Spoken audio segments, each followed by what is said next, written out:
Class 10 life science হলো বংশগতি chapter 3 তৃতীয় অধ্যায় বংশগতি ও সাধারণ কয়েকটি জিনগত রোগ। বংশগতি একককে মেন্ডেল কি বলে?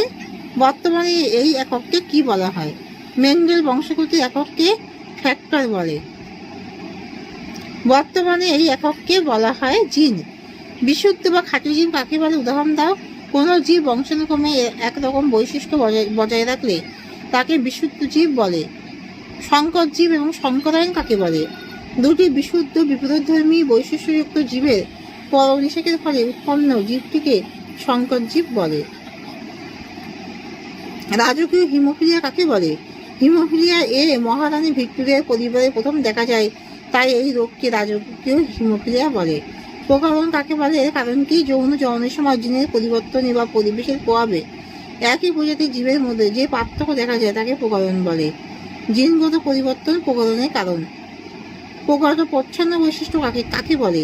দুটি বিপরীতধর্মী বৈশিষ্ট্যযুক্ত জীবের মধ্যে সংকরায়ন ঘটালে যে বৈশিষ্ট্যটি এফ জনুতে বা প্রথম অপত্য বংশে প্রকাশ পায় তাকে প্রকৃত বৈশিষ্ট্য বলে।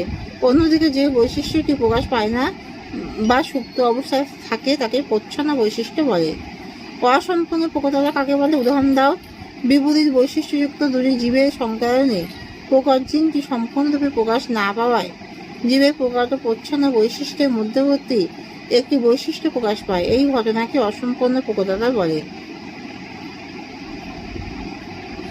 হিমোফিলিয়া রোগের কারণ উল্লেখ করো। হিমোফিলিয়া এক্স ক্রোমোজোমে অবস্থিত প্রচ্ছন্ন জিন দ্বারা নিয়ন্ত্রিত।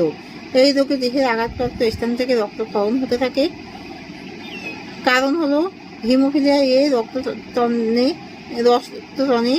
সাহায্যকারী। তাহলে হিমোফিলিয়া রক্ততন্ত্রে